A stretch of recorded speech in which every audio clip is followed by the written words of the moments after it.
Welcome back. You're with the Queensland Conservative. I'm Lyle Shelton. It's summit season in the Asia Pacific and our Prime Minister Scott Morrison has been mixing it on the international stage. The APEC gathering in Port Moresby, Papua New Guinea, broke up on Sunday, and for the first time, no joint agreement was able to be issued because there was no agreement.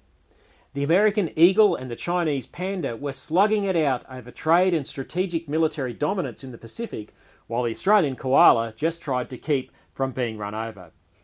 One thing I noticed from APEC is that there is method to Donald Trump's supposed madness when it comes to the tariffs he has imposed on Chinese goods. This has been obscured because everything Trump does is mercilessly lampooned as self-evidently stupid by the high-minded elites in the mainstream media who can't abide the fact that not one of their own is president. Now, don't get me wrong, Trump is no paragon of virtue, although he is compared to Bill Clinton and John F. Kennedy, and that is saying something because Trump is no saint. As well as Marilyn Monroe, Kennedy had prostitutes in the White House, and there is at least one credible rape allegation outstanding against Bill Clinton. Trump has a brash personality and he is often downright rude and ungracious to his opponents. But when it comes to policy, he is so far showing that he has the capacity to be a shrewd operator. Part of the standoff with China at APEC was over China's refusal to agree to language in the joint communique that called out predatory trade conduct by the Chinese corporations and US demands that Chinese government-owned entities compete on a level playing field with private enterprise. These are quite reasonable demands of the US that would benefit everyone. There has been far too much kowtowing to China over trade, and when Trump fired the first salvo by imposing tariffs on China for its unfair trading conduct, the political establishment went into apoplexy. How dare Trump violate the sacred cow of international trade, which is free trade?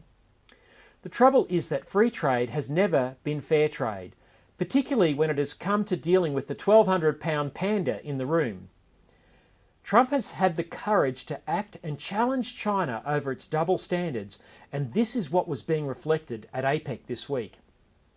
Representing Trump in Port Moresby was Vice President Mike Pence, who warned our small Pacific neighbours to be careful about being bought off by China building them really cool stuff like airports and roads, and then drowning in a sea of Chinese debt and control.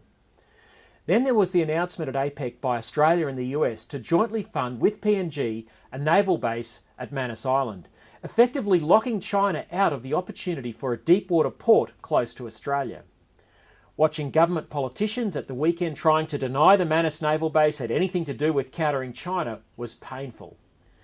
This obvious doublespeak is what people hate about politicians. Australians are not stupid. With China flexing its military muscle in the Pacific and with its Confucius Institutes pumping out propaganda in our universities, it is not before time that the Allies stood up and pushed back. China doesn't like this, so this week it announced retaliatory action by way of an investigation into alleged dumping of Australian barley on the Chinese market. Now, Australian barley is not government subsidised, and the idea that Australian grain exporters would be selling onto the Chinese market at below world parity price is laughable. This is bullying, pure and simple. We all want to be friends with China and the Chinese people. We want to trade with them in ways that are mutually beneficial. But we cannot be naive to the fact that China is an undemocratic, totalitarian communist regime. It was founded by a brutal dictator, Mao Zedong, who murdered tens of millions of people. Unfathomably, Mao's picture remains above Tiananmen Square. Imagine if a photo of Hitler remained above the parade ground at Nuremberg. It is not possible to know if Beijing's long-term intentions are benign or malevolent. We applaud China's economic miracle, which has lifted hundreds of millions of people out of grinding poverty. But Australia and the US are right to stand up to bullying, whether it's through military incursion to our sphere of influence or through unfair trade practices.